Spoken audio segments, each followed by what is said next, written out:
Well, good morning, friends, and good morning to our guest today, Fatih Ates. Thank you so much for being with us once again, Fatih.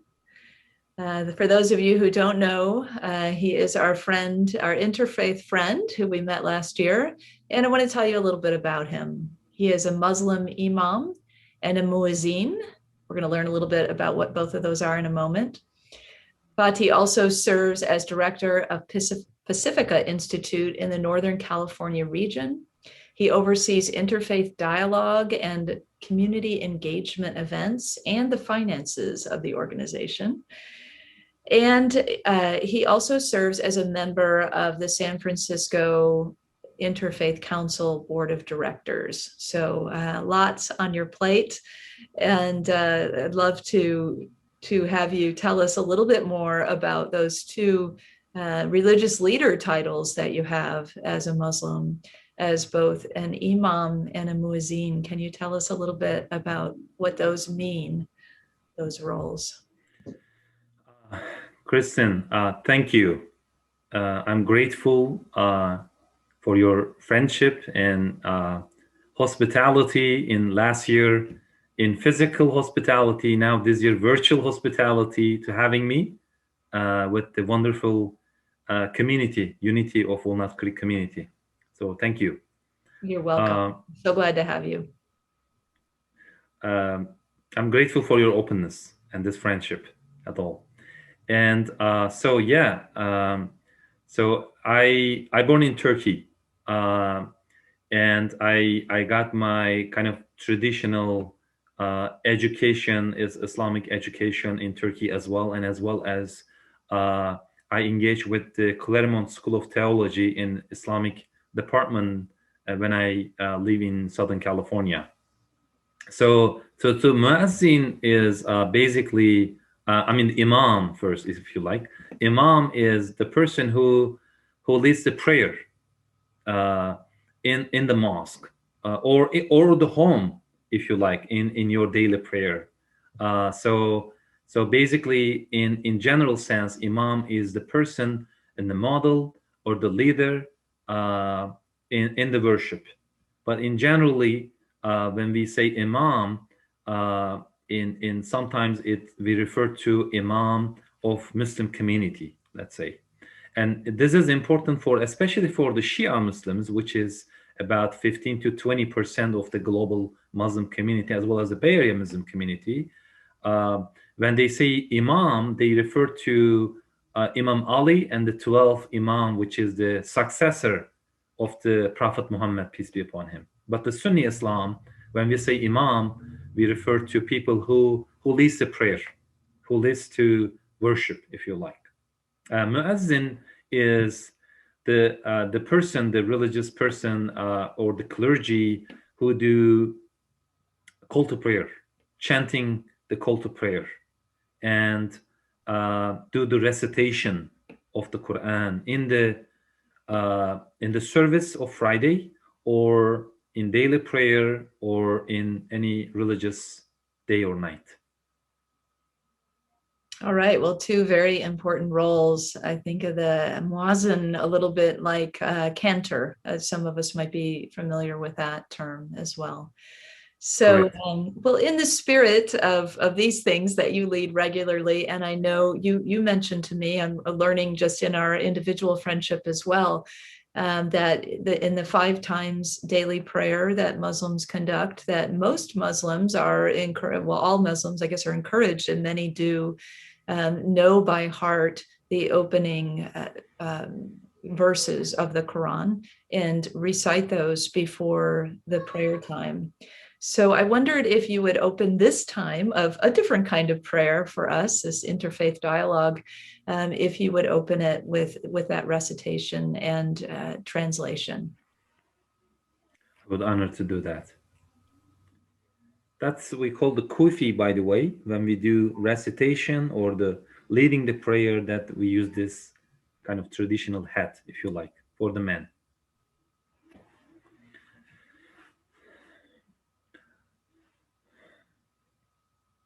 أعوذ بالله من الشيطان الرجيم بسم الله الرحمن الرحيم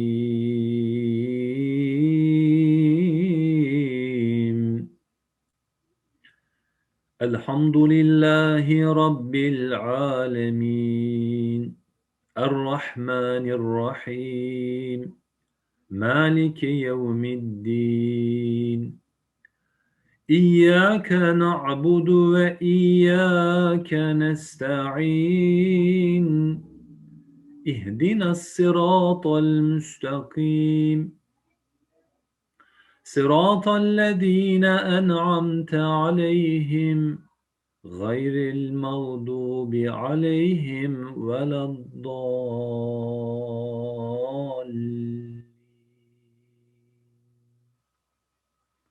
آمين.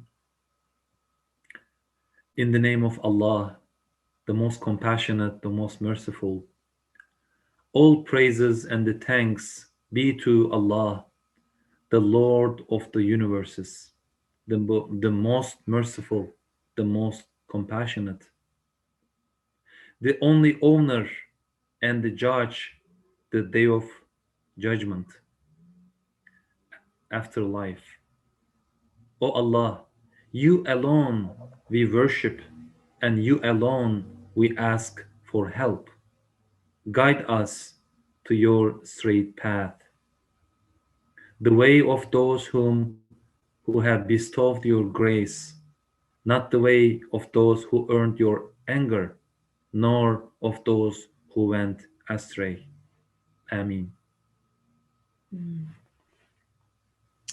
Amen. That was really beautiful. Thank you so much. Thank you. So now I'm in a really prayerful place. So I appreciate you opening with that. And our time today for our audience to know what we're speaking about and why at this time is that Ramadan, your most significant, for what I understand, most significant religious holiday and practice. Would you call it a holiday and a practice, or is there a better way to frame it? Uh, yes, I think yes, that's appropriate to say this is the holiest time for Muslims practice uh, and and celebrate their faith. Mm, lovely. Well, we're going to get into it a little bit more in depth, but first I'd like to just help us create a little more of a framework for Islam. And so we've got those wonderful, in your faith, you have these wonderful 5 pillars that really helped express the basic tenets, the 5 basic tenets of Islam. Could you review those with us to give us that overview? Absolutely. Um, Before I jump to pillars of Islam, I want to say to one important uh, uh, terminology and the maybe core teaching of the Islam is Tawheed. Tawheed is oneness and uniqueness of God. That's also important in my personal understanding of Islam as well, and also the core discipline of the Islam and the primary message, if you like, this uh, continuation of the Abrahamic monotheistic traditions belief in the one God. Mm. That's the core message, and especially I would like to focus this continuation. I think when I have with you last year, I talk about a little bit. What I see is the messengers of God and the messengers of God, starting with Abraham, Jacob, the Adam, Noah, Moses, Jesus, and the Muhammad. Those are spiritual brothers and sisters, if you like, all these people. So the followers of these people should be brothers and sisters as well. That's how we approach, actually. Mm. That's the primary message. So this tawheed is in the Arabic word. Again, it's represent this oneness of Allah, uniqueness of Allah, and one and unique, with no partner or peer in His essence and the attributes. And so this is the core belief and this continuation message that I would like to mention first. And then So the Muslims have this 6 major beliefs and the 5, uh, as you refer to, central practices, what we call the pillars of Islam. So this 6 major beliefs is believing God, obviously one God, believing angels, believing God's messages and the messengers, not only Muhammad, of all God's messages and the messengers. We Muslims supposed to believe that, and believing God's revelation in the form of the holy scriptures to the messengers, and believe in afterlife, and then which all people and humankind will held accountable for their actions uh, accordingly in the afterlife. And the sixth is the believing God's divine will, and the God's absolute knowledge and the compassion of what's going to happen in the world. And that's the beliefs, the major beliefs, articles of the faith, usually we call articles of the faith in Islam. And as you mentioned, how we practice all these faiths to our daily life is the first, obviously, is uh, profession of faith, namely that there is only one God and that Muhammad is the messenger of God. And the second is 5 daily prayers. Third is required annual zakat, is the annual charity, annual donation, amount of 1 out of 40 of your excess of wealth or your saving, and fasting for healthy adults in the holy month of Ramadan, and making pilgrimage to Mecca once in a lifetime if one is mentally, physically, and financially able to do so. Those 6, I hope it's not too much, but 6 articles of faith, and the 5 how we, there are many ways, right? There are many different ways we can practice, but these 5 major practices, and the Sunni and the Shia Muslims are known as the pillars, 5 pillars of Islam. Oh, very good. And both Muslims that you just mentioned, the Sunni and the Shiite, did I say that? Correct. Shia, yes. Shia also adhere to the same 6 basic tenets and the 5 basic practices, which are the pillars of Islam.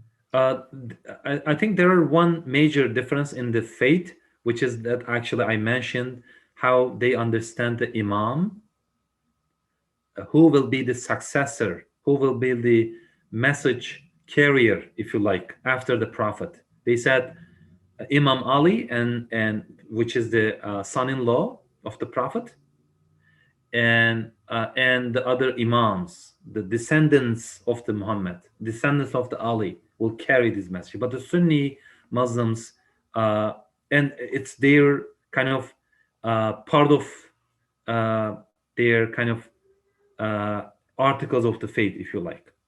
But the Sunni Muslims that I mentioned, there is nothing is like Imam or any kind of descendants of any humankind is we call kind of Imam. Whoever eligible, whoever kind of has those the capability spiritually and knowledgeably, he or she is the Imam. So Okay. So yeah. clearly you're part of the Sunni Correct.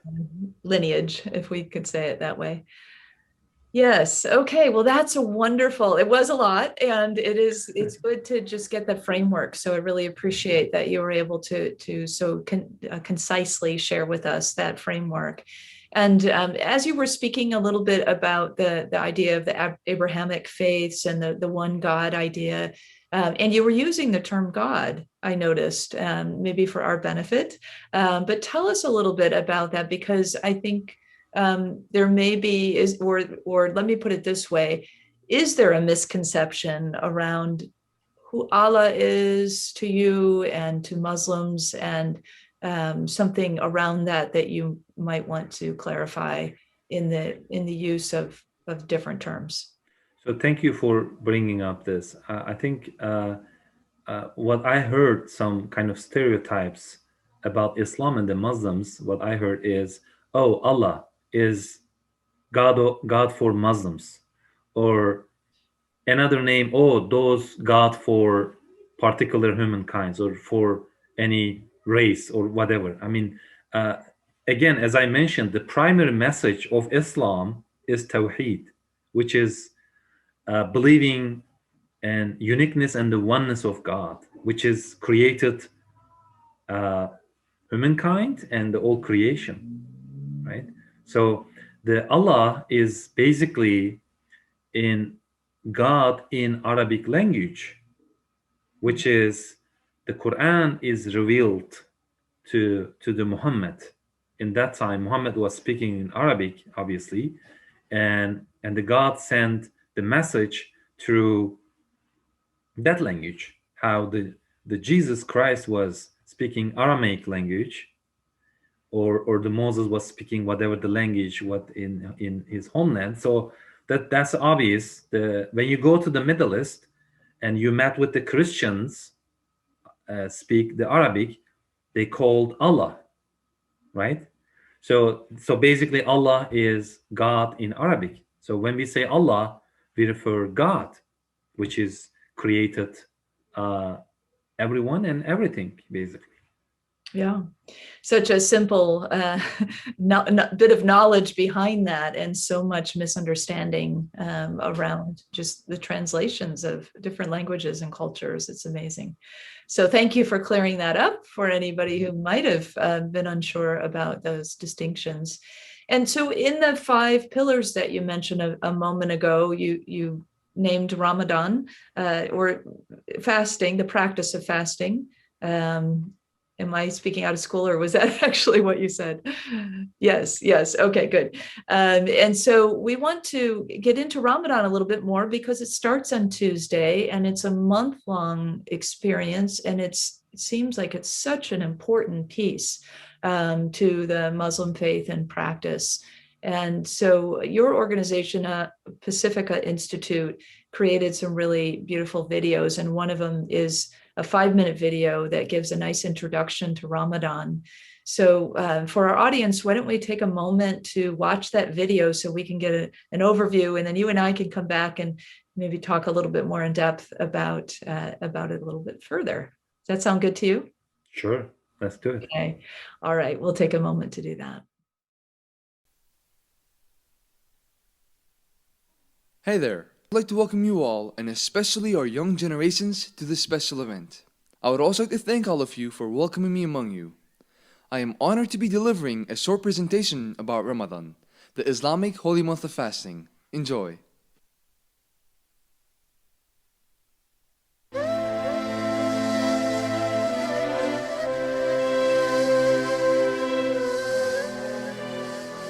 Muslims who fast are required to abstain from eating, drinking, and engaging in sexual activity.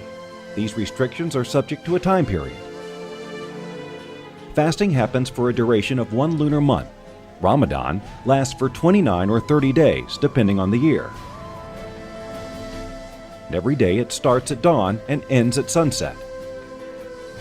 For the rest of the time during that day, we can continue our day just like any other time of the year. Due to the 11-day difference between the solar and the lunar calendars, Ramadan moves throughout the years and goes through all of the 4 seasons over time.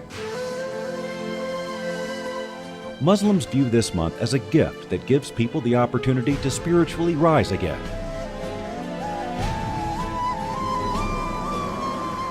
Fasting is not done to be hungry and thirsty. Fasting is done to worship God and to thank Him for His blessings. During the day while fasting, a person is encouraged to pray more and engage in more acts of worship. This makes them more aware of their words and actions, allowing them the opportunity to fix their spiritual mistakes. Their days will become brighter, and this affects the whole community. Everyone is able to start a new chapter of spiritual renewal in their lives. The breaking of the fast is called iftar, and Muslims are encouraged to break the fast in community. Iftar tables are where people can share their problems and troubles. On Ramadan nights, there are special prayers called Taraweeh. This can be done individually, however, Muslims enjoy praying together in congregation. Thanks to Ramadan, people's relationships with God are strengthened and renewed. Fasting helps to open our hearts and fill our hearts with kindness, and also gives us the opportunity to bring that same goodness to the world around us. Given the Islamic lunar calendar, the month of Ramadan moves around the year. Within approximately 33 years and 66 days, this allows people to recognize God's blessings from all the different geographies and seasons. And also, for the young, adults, and the elderly, it leaves these ages with a different experience. Not everyone is required to fast.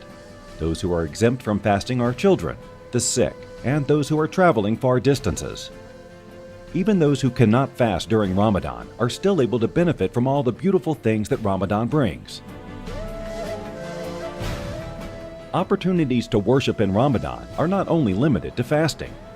This month also has a special evening, the Night of Power, or the Night of Destiny, in which Muslims believe was the night that Prophet Muhammad first received revelation from God.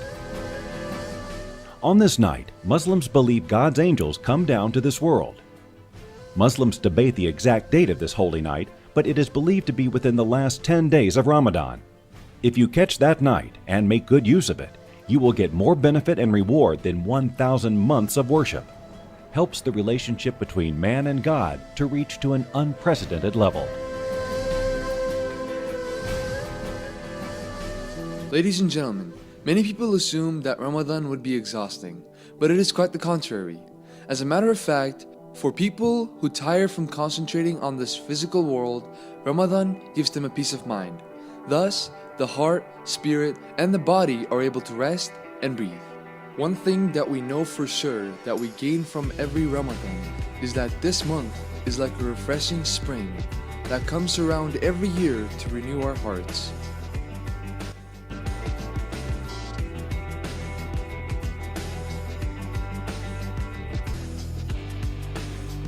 I thank you all for listening to me, and I wish you a good Ramadan.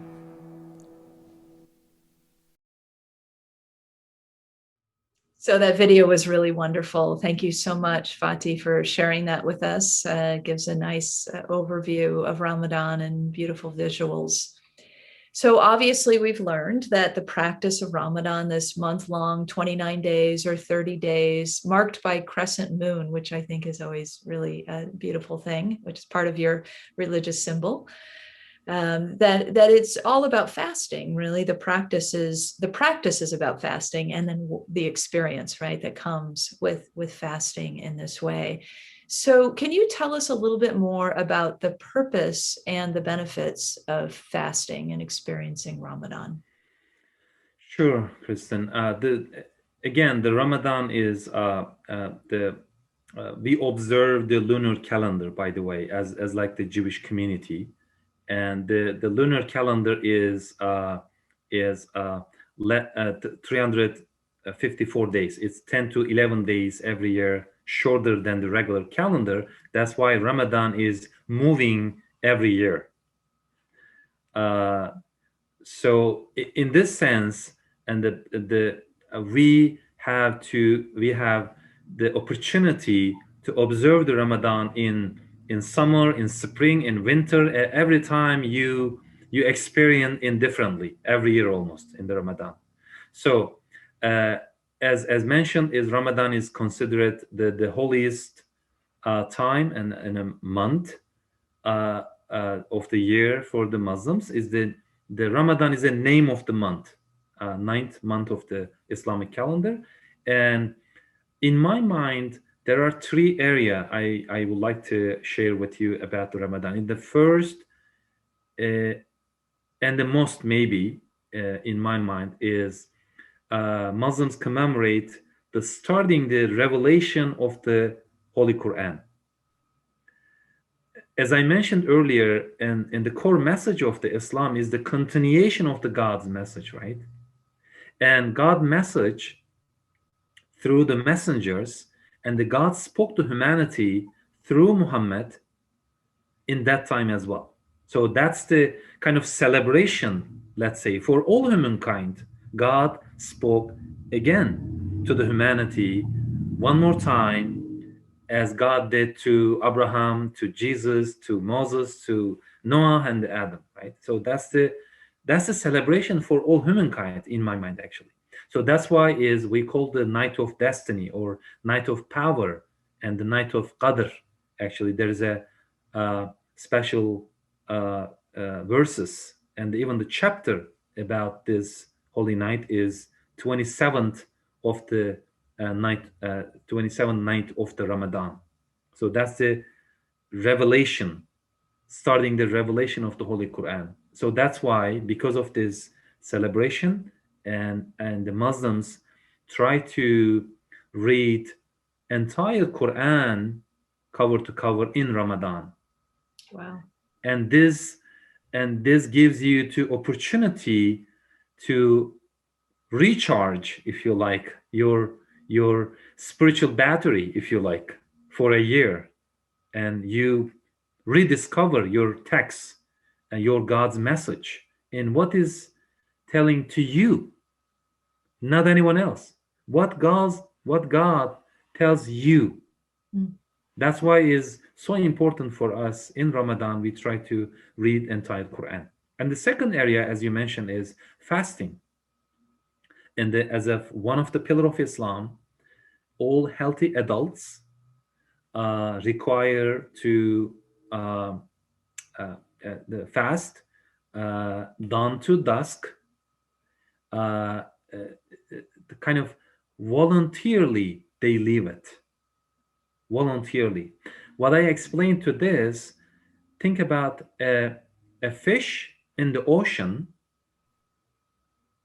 but that fish not aware the ocean. But in somehow, when you took out that fish, even a moment, we don't want to do that, but if you do it, and I think that fish understand, wow, I was in something else. Now, I mean, I'm away, but I would like to be back to that ocean, right? So I think this voluntarily absence of all this sustenance that we received from God, when voluntarily you stop it to receive the sustenance, meaning the food and drink and your relationship with your family and etc. So, and then, I mean, you start to maybe see all those beauty, and those fasting, and also those hunger and the thirst, it really helps you to understand what people who is in need, what they've been through, what they are experiencing in hunger and the thirst.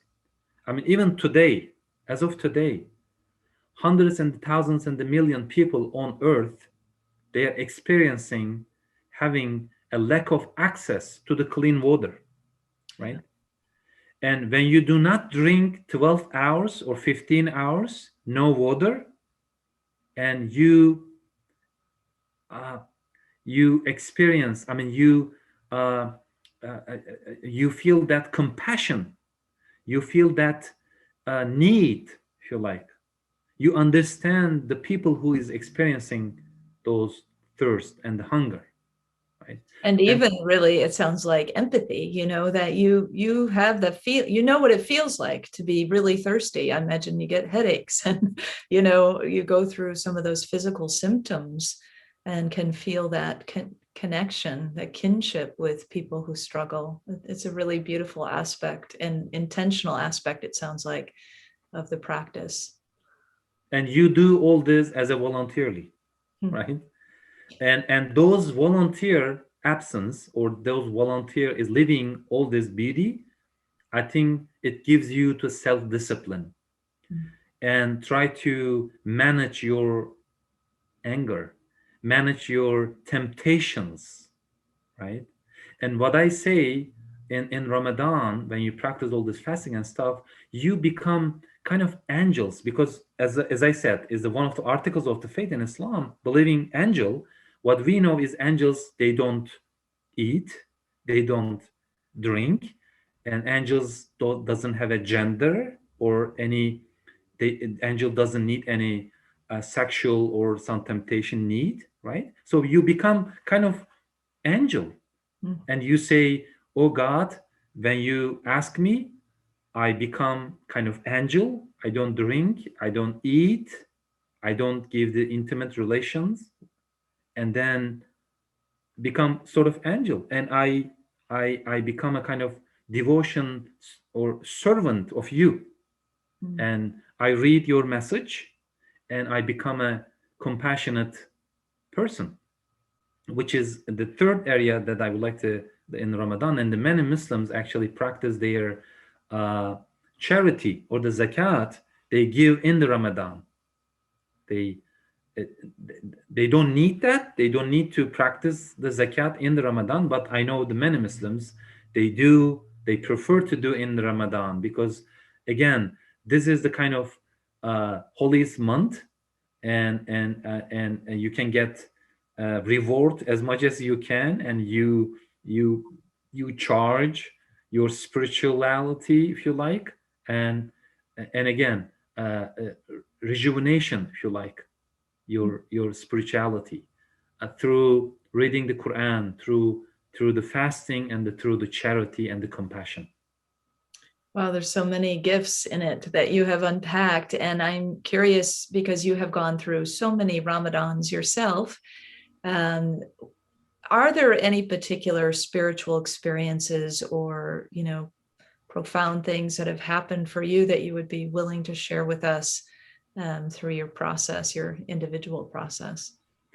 The one thing that maybe again I would like to share in my personal level, in we are growing every year, right? We see, we learn, and we grow every year. So once you read the entire Quran every year, you understand and you see that things are different. That's how I try to approach to read the Quran every year differently. What I did learn this year, how can I be a good believer this year? What can I do more than the last year? This is the time for contemplate, if you like, the self-discipline and becoming a better person, better human being, which is we say in the tasawwuf or the Sufi tradition Islam is insan kamil, meaning that how can be a perfect human being? That's the goal. But how can I reach there? There's a gap between me in my current presence, but I would like to be insan kamil, meaning the perfect human being. What can I do more this year? That's the first thing that I would like to mention. The second thing, we hold many Ramadan interfaith events together. So when I come with all these my interfaith friends, and for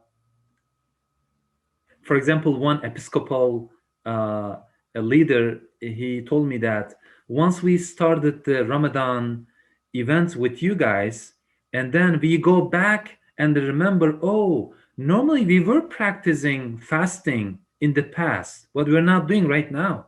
And they fasted with us in that day. Once we did the interfaith iftar dinner together, the fast breaking dinner together, they fasted with us. They said, well, let's do together, because again, the Islam's message is the oneness. Let's be kind of all servants of God.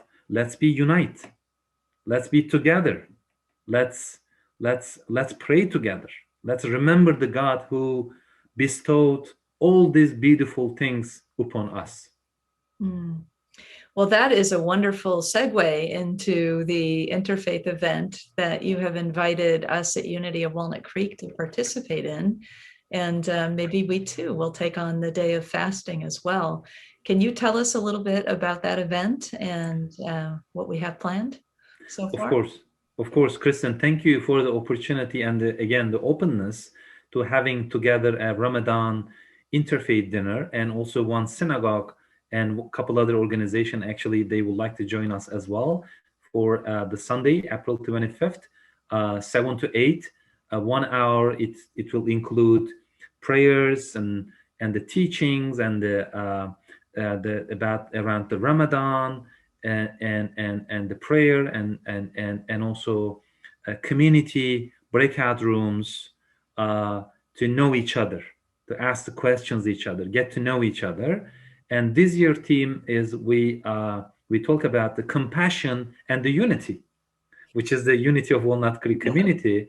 Already you are in, and how can we increase our compassion? Because what I believe is the compassion help us to see each other. Compassion help us to help each other and support each other. And the compassion in that way to help us to build a community. Then we can be for each other. We can help to each other. So that's why the compassion and the unity event, Ramadan interfaith event, April 25th, Sunday.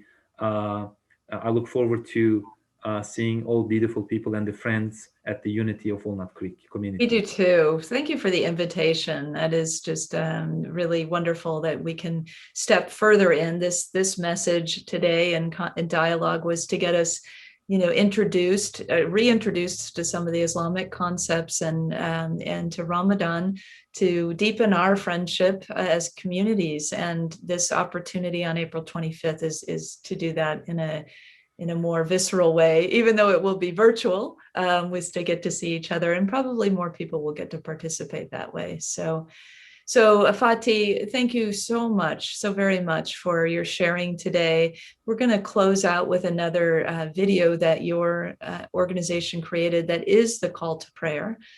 So we'll call ourselves to prayer through this beautiful, it's called the Adhan sometimes, and the Azan.